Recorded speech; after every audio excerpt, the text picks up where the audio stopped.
And that is why you find the Americans. We started the campaign and formed the anti-corruption body in 1999. The Americans in 2022, they have classified corruption as a threat to national security, and they have come with a strategic concept on how to deal with corruption. The first issue that I would like to talk about, chairs and members, is the appointment of persons to state and public offices. The constitutional threshold for appointment of persons to state and public offices is based on the guiding principle of leadership and integrity under Article 73(2), which includes 1, selection on the basis of personal integrity, competence and suitability, or election of free and fair elections. 2, objectivity and impartiality in decision making, and in ensuring that decisions are not influenced by nepotism, favoritism, other improper motives, or corrupt practices. 3rd, selfless service based solely on the public interest, which must be demonstrated by honesty in the execution of public duties and declaration of any personal interest that may conflict with the public duties. 4, accountability to the public for decisions and actions. And finally, discipline and commitment in the service to the people. What we have observed, chairs and members, is that persons with integrity issues in this country have been cleared to run for elections or appointed to state and public offices, contrary to the provision of Chapter 6 of the Constitution, and this has become one of the main factors that breeds corruption and impunity and poor governance. Eacc proposes an enhancement of procedures and mechanisms for vetting of persons for election and appointment to both state and public offices, and we believe this would entail amendment of the Leadership and Integrity Act of 2012 for the effective administration of Chapter 6 of the Constitution, which will ensure selection on the basis of competence, suitability, and personal integrity. I think we are one of the very few countries in the world where you have people holding senior positions, and some of them have even murder charges. That's something that needs to be addressed. Chairs and members, the second issue is about electoral justice and related matters. What has been observed is that in many developing countries, politics has become an engine and corruption is the fuel to politics.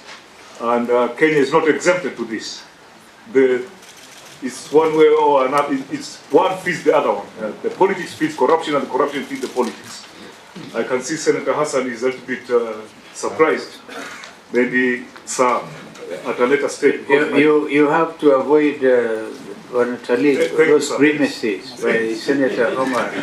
He's quite good at it, so it can be very intimidating. Just get on with it. Sorry, Chair. So we are talking about campaign financing, chairs and members, and based on Eacc annual corruption perception survey, it is noted that there are increased incidences of corruption during election years in the form of embezzlement, fraud, bribery, misuse of public service and resources. Chairs and members, the observation by this commission is that increased incidents of corruption can be attributed to campaign financing, public resources, such as motor vehicle, staff that have been used irregularly to support aspirants serving in the public position. The Commission commends operationalization of the Election Campaign Finance Act of 2013 and a radical change of the political culture where handouts and bribery become the source of winning elections. Because what we noted, chairs and members, is that especially if you look at county level, you'll get a governor who will tell you openly that I have used this amount of money for campaign. And once these governors occupy those good offices, I think you can see it practically that the priority is to start recouping what they have spent in a wrong way, not in the right way. So the other issue is about constitutional safeguards under Article 99 and 193. And the Constitution provides safeguards under Article 99(3) and 193(3) on presumption of innocence. And our observation as a commission is that state and public officials implicated in corruption and unethical conduct continue to hold office until all possibility of appeal or review are exhausted. This is a very controversial issue, but as Eacc we believe that there is need for the Constitution. Eacc recommends that the Constitution in Article 99.3 and 193.3 be amended so that persons who have been convicted remain disqualified from vying for electoral office until the conviction is set aside by an appellate court. Then the third issue here, we are talking about devolved government. Since the 2010 Constitution, chairs and members, the two system of government, that is the national government and the county government, we have been seeing a lot of issues to do with corruption on governance at the county level, and we believe that county governors exercise executive powers without commensurate accountability. We have many people in the regions who like to occupy certain positions in counties because they are qualified, and most of them are unwilling to go and serve in the counties because many counties operate like sultans or chiefdoms. Because unlike in the national government, where for you to be dismissed, there's a very elaborate laid-down mechanism for a public servant to lose his job.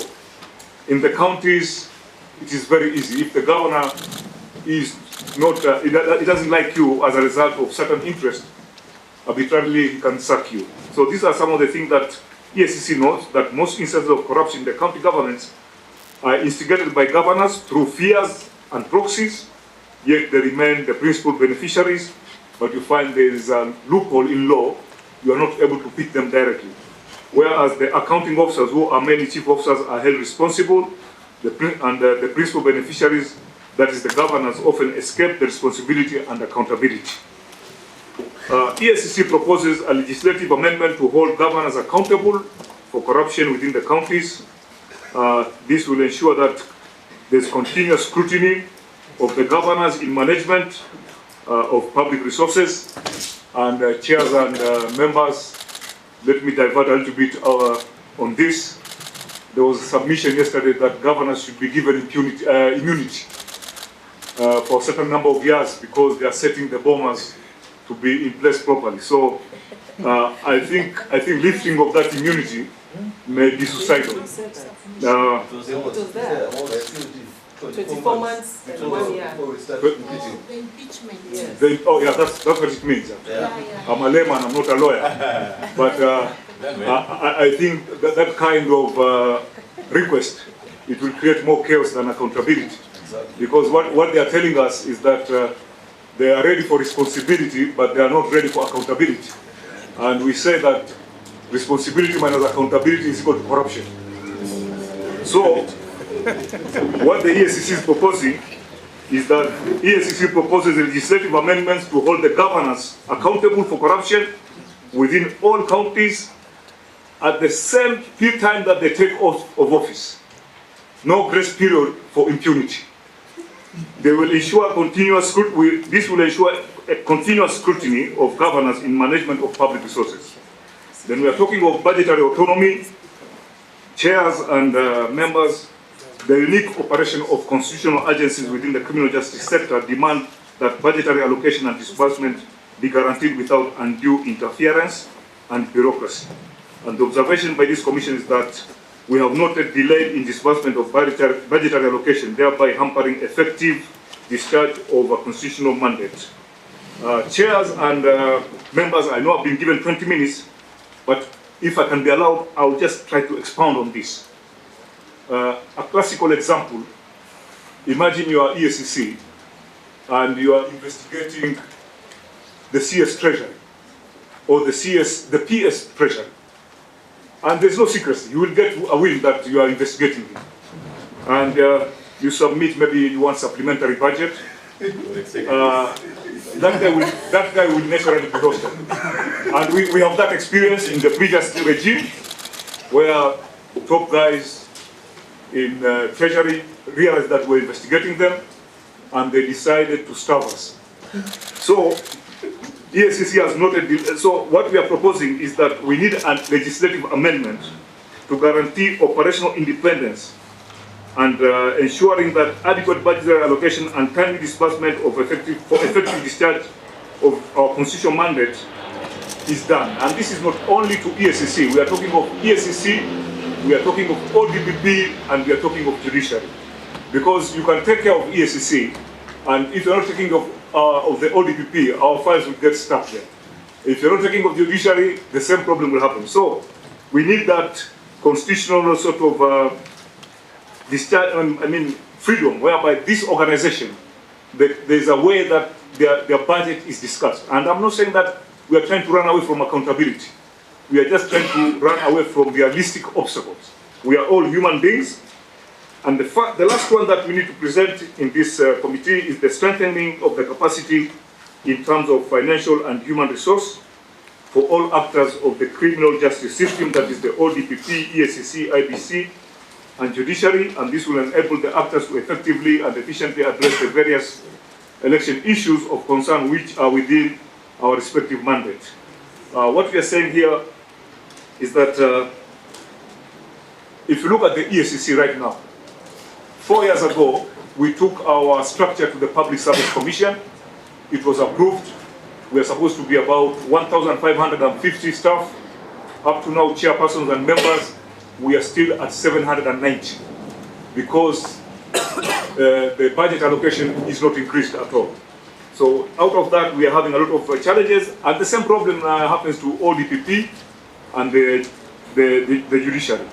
So we are also talking of, and this is very important, the last point, this is about separation of statutory mandate for agencies on corruption, economic crime, and unethical conduct. And here we are talking about EACC, DCI, ARA, to avoid duplicity role. We saw it in the last government that the mandate of the EACC was more being divorced and passed to other agencies. And out of that, all of us saw the consequences of that. So if you look at the Constitution, it says clearly that Parliament will establish an anti-corruption body.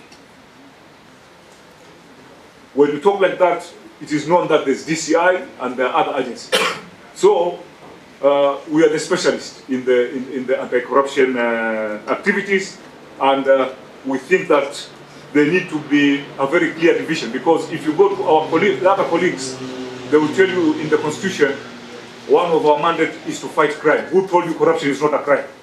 And then we are in a dilemma there. Now we start having sibling rivalry.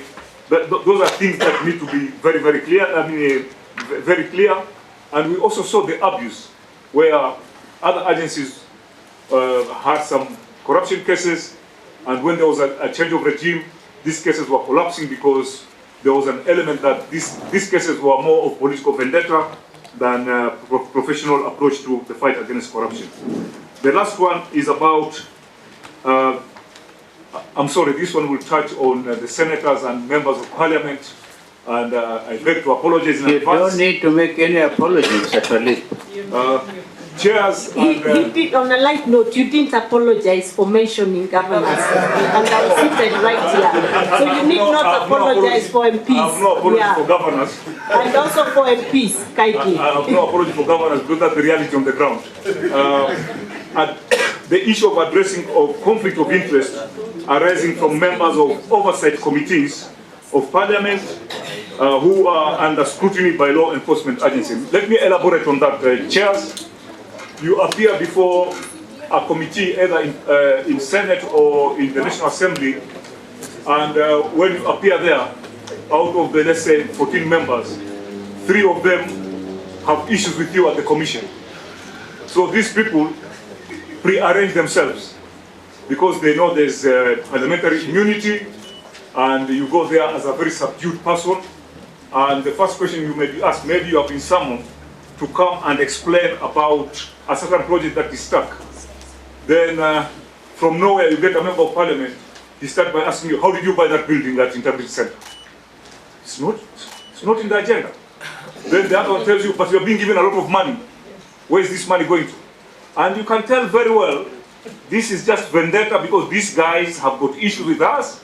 They have files with us. Some of them we have taken the files to ODPP, and then you remain helpless because you have to observe the respect and the rules of this parliamentary committee. So we feel, I can see Senator Chireke is speaking.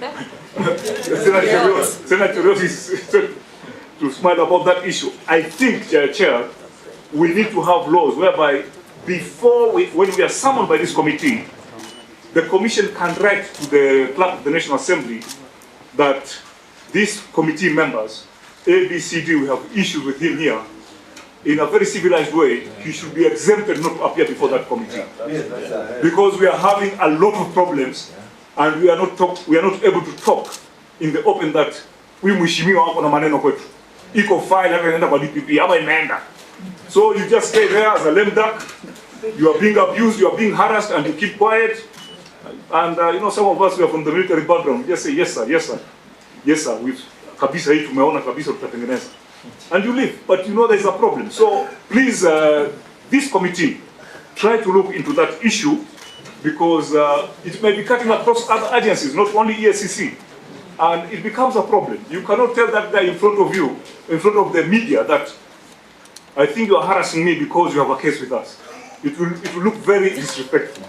But there should be a mechanism where those agencies can write to the Clerk of the National Assembly or the Senate that we are appearing on this date, but so-and-so has got an issue with us. We may not elaborate, just say he has an issue with us, so-and-so, kindly he should be exempted from participating in that forum. That will help us a lot. So that is the last point that we had, and we are requesting the chairs that we present a detailed memorandum since the time allocated is very limited. And we once again would like to thank you for giving us this opportunity to present our case. Thank you, sir. Well, I thank you. We thank you for that presentation. Indeed, you're quite right. We think this is a very thin memorandum. And yet the work you're doing is so key to the well-being and the future of this country. You have been very bold when you started by saying there are persons holding public office. There need to be a very clear division, because if you go to our colleagues, the other colleagues, they will tell you in the Constitution, one of our mandate is to fight crime. Who told you corruption is not a crime? And then we are in a dilemma there. Now we start having sibling rivalry. But those are things that need to be very, very clear. Very clear. And we also saw the abuse, where other agencies had some corruption cases, and when there was a change of regime, these cases were collapsing because there was an element that these cases were more of political vendetta than a professional approach to the fight against corruption. The last one is about, I'm sorry, this one will touch on the senators and members of parliament, and I beg to apologize in advance. You don't need to make any apologies, actually. Chairs He did, on a light note, you didn't apologize for mentioning governors, and I'm seated right here. So you need not apologize for MPs. I have no apology for governors. And also for MPs, kindly. I have no apology for governors, because that's the reality on the ground.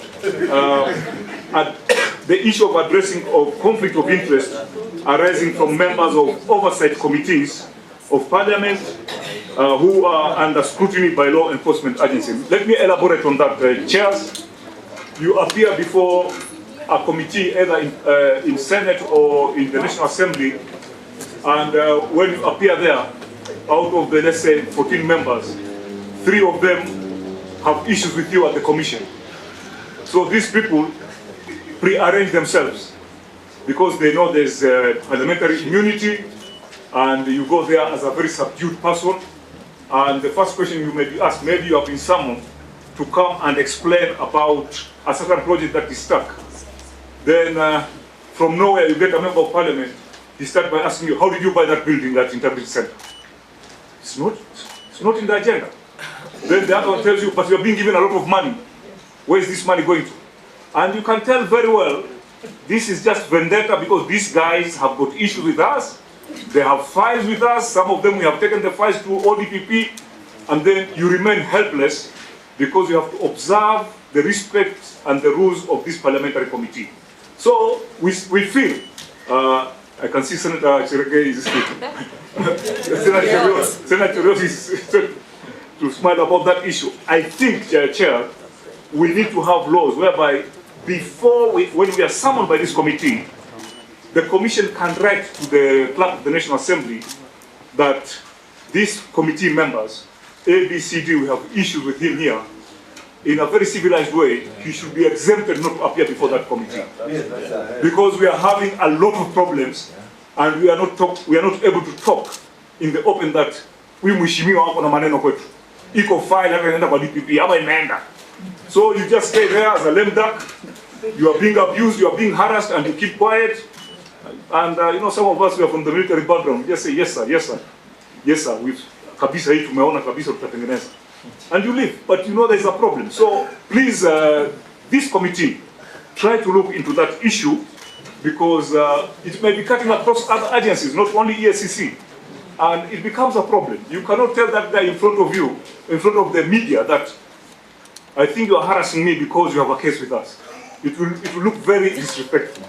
But there should be a mechanism where those agencies can write to the clerk of the National Assembly or the Senate that we are appearing on this debt, but so and so has got an issue with us. We may not elaborate, just say he has an issue with us, so and so, kindly he should be exempted from participating in that forum. That will help us a lot. So that is the last point that we had, and we are requesting the chairs that we present a detailed memorandum, since the time allocated is very limited, and we once again would like to thank you for giving us this opportunity to present our case. Thank you, sir. Well, I thank you, we thank you for that presentation. Indeed, you're quite right. We think this is a very thin memorandum, and yet the work you're doing is so key to the well-being and the future of this country. You have been very bold when you started by saying there are persons holding public officers, and therefore get away, get other people to visit sacrificial lambs. But it has also been reported your own officers go out to the counties, and the first thing that happens is the people who are supposed to fight against corruption get compromised. I'm sure you may have had reports to that effect, where your own people, and before you even want to get full staff complement, 790 of those senior people, I think are quite a number. If they are effective, if 100 of them are effective, we will change the governance structure in this country. Or indeed, the result. They say corruption fights back. And all of that. So where you make recommendations for Nathalie that certain regulations need to be done, Commission recommends this and the other, I think you do need to give us specific proposals on which aspects. For example, the Election Campaign Financing Act, unless you have stolen in this country, you have no hope of winning an election. That is my own, I put it to you, and prove me wrong, that unless you steal and steal big, yeah, you cannot win an election in Kenya. You may disagree with that proposal, okay, yeah, and because that is a perception. And again, you talked about the last regime, even the current regime, where we are told that you are used as a weapon. You weaponize Eacc. Are you therefore independent? I want to get that from you, because I'll give you a classic example. A senior member of Azimio Coalition is called and sent out there. We get Mother Karua, who was a deputy who was a running mate to Raila Odinga, comes in, she's senior counsel, she's not even allowed entry to Integrity House. And by the way, Integrity House, I'm sure you know, but Nathalie has his own history, okay, which is really founded on deep corruption. I would have expected they would have moved out of Integrity House and look for another building. Look at the history of that building. But I want to commend you for being bold. But let us have specific aspects of legislation that you'd want worked on. And then, if you can be independent, this country will make progress. And that's why when I saw Bishop Oginda there as your chair, sometimes I pity him. As I did pity his predecessor. Because the moment you are appointed there from the faith community, you're seeing the first perception within the first few years is you've already been swallowed up. You lose your ethos. And so, corruption is our problem. The elephant in the room in this country is corruption. And if we have men and women committed to do something about it, we'll make progress. But we thank you for honoring us by coming to present, but you allow my other colleagues to put one or two issues before you. Mine will be two questions. I'm persuaded that there is a measure of independence in the EACC when DCI was evidently weaponized against our coalition that time.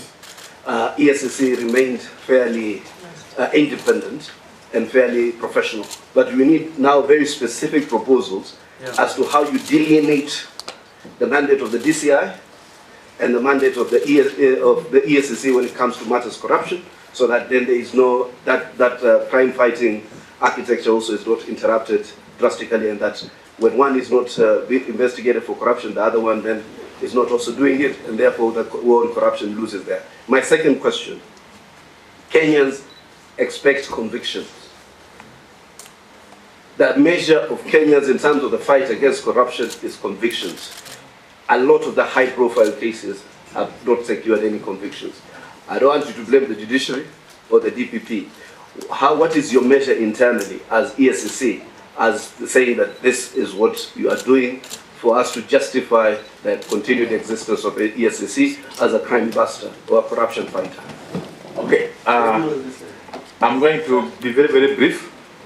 First, thank you very much.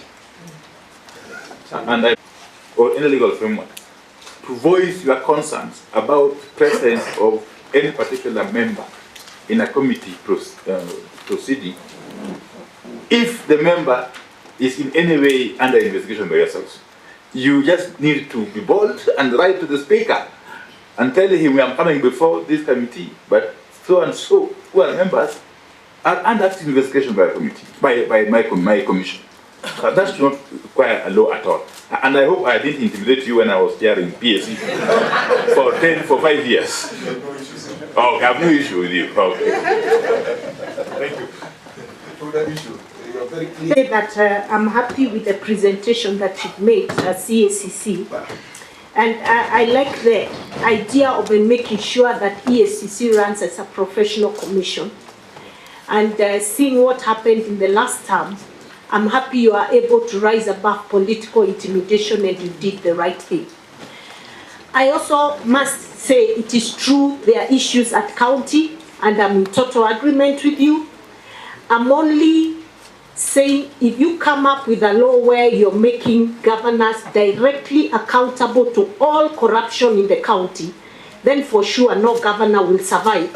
Because if a cleaner steals, if a director steals, if a nurse steals medicine, if a doctor does something else, then it all boils back to the governor.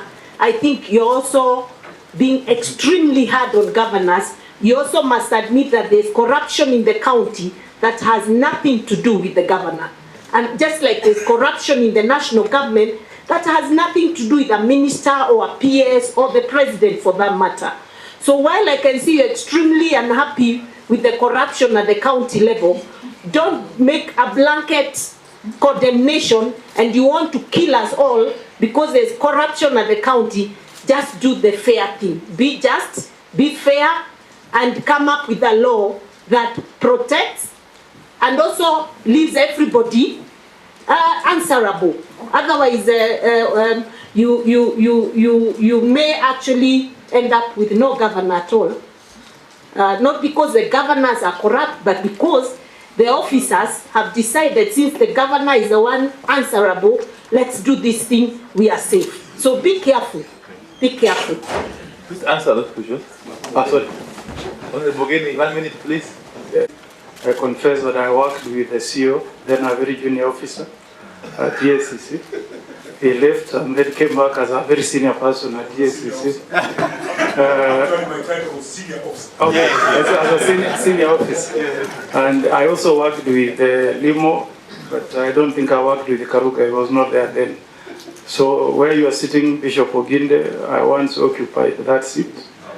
And we were pregnant with expectation. We are the ones who fought and midwifed EACC to be entrenched in the Constitution during the enactment of the 2010 Constitution. And the hope of Kenyans was that once you are entrenched in the Constitution, we'll see conviction of the big fish. But it's 12 years now. We don't have any CS who has been convicted, no governor, no high-ranking officer who has been convicted. I've said convicted. You may have charged them in court, but we don't have a conviction as yet. And before I make my question, I agree fully with the concerns of the former Vice President. We had all the good intentions then. When the act was being enacted in 2011, we fought for EACC to be devolved. But the problem I want the chairman you to ponder is that your officers are getting cozy with the people they are supposed to investigate at county level. They are actually in bed with the people they are supposed to investigate. We have your officer attached to our watchdog committees. It's a problem. I was sent by EACC then to Serious Fraud Office in the UK.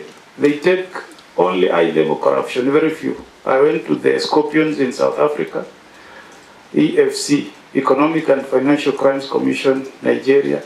They concentrate on high-level corruption. The rest of these cases you can leave to the police. So as you plan on your strategic objectives, maybe consider that you need to rethink that strategy of having your officers at the counties. Now my question is, we want to see quick response to issues of corruption so that there is deterrence.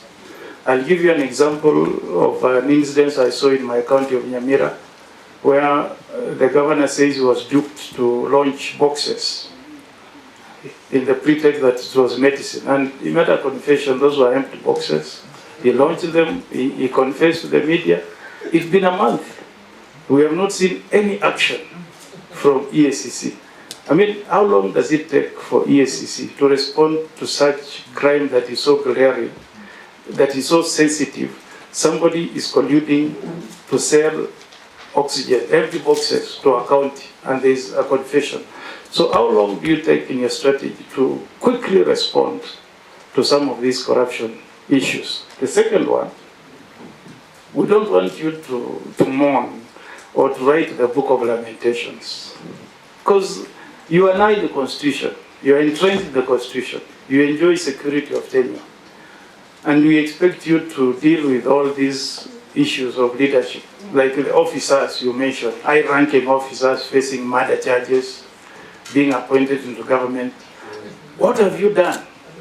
Why haven't you agitated? Why haven't you come out? We are politicians, we may not talk, we'll be told we are taking sides. But why can't you come out and talk about these things? I saw a CS dishing letters of employment in a funeral. You saw the clip. What have you done as EACC? You saw it. So, Banasio, we support your work. We want corruption to be reduced. You may not eradicate it, but please, can you be in the forefront? Can you do more? Can you fight this vice with more courage? Okay. Thank you. Thank you. I think we'll... Let me start by talking about weaponization of EACC, or the alleged weaponization. In the short time that I've been in the commission, I have been very keen, because from the outside that may be perception, very keen to find out how the commission works. I have met personally with each and every member of staff in the commission, except a few who are in the region. And I'm going around the regions. And I can tell you that sitting in the seat where I'm seated as chair and receiving the reports of the various cases that we have. We have a team of young men and women. I say young perhaps because I am old, but the majority of our staff are very young men and women of this country who believe in this country. And the work that they are doing is exemplary. So what comes out very clearly is that we do our work in a very objective manner. The cases that we deal with go through a lot of processes, and one of these days you would be privileged to come so that we can take you through the process that we follow before a case is forwarded to the Office of the Director of Public Prosecution. And it is a very rigorous process. We do our own internal audit on each of the cases. If you check very keenly, most of the cases that we forward to the ODPP rarely fail or are withdrawn or dropped. And this is because of the kind of work that is done. The apparent appearance of weaponization, if I take a case on point, like the recent case which I think has been referred to here, of one of the governors who was summoned to Eacc offices for former governor rather, in Eacc for probing and investigation and interrogation. The party to which this former governor belongs came out in full force, alleging that this was politicization and weaponization of Eacc. As we speak now, we have just concluded our investigations on this particular person. We have forwarded that file to the Office of the Director of Public Prosecution for further action. We cannot do that unless there is evidence of wrongdoing.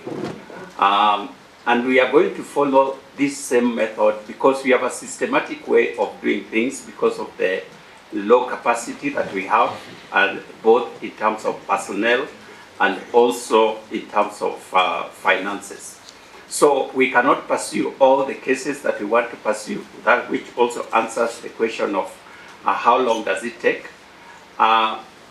We have 11 regional offices across the country, covering 47 counties.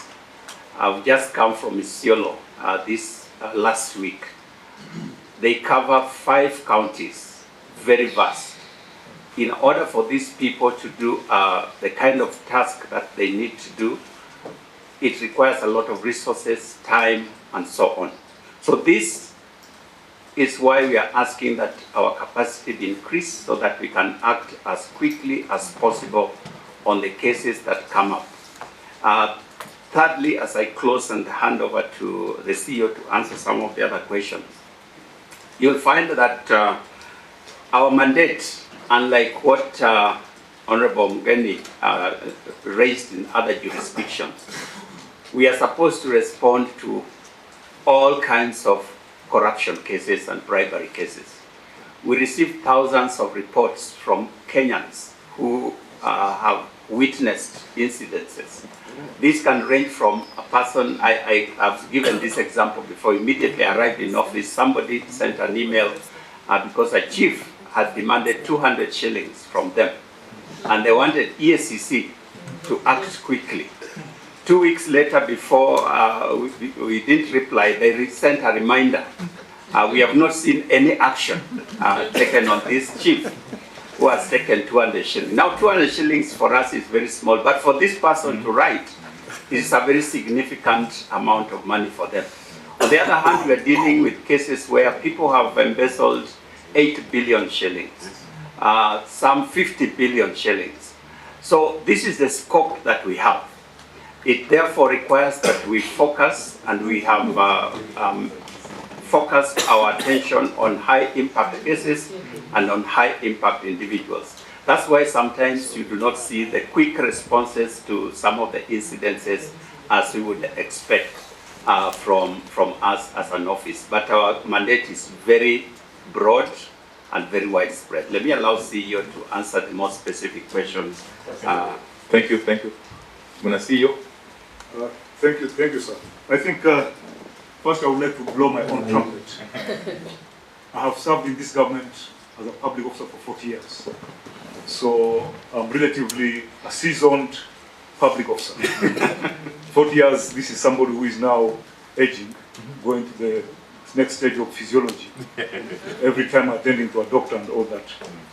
I want to talk about the integrity of our officers. It started with the chairman who has left, the Honorable Musyoka. My former colleague in the Cant Corruption Commission, Honorable Omogeni, we were together, and I can tell you that most of those guys who people say are extorting as EACC officers are conmen. Most of them. And I can give an example. I will not mention names. One MP came furious to my office saying there is a senior officer in the regions who is taking money, and she wants to report. It was a lady MP, and she came with another MP who used to be a member of JLAC.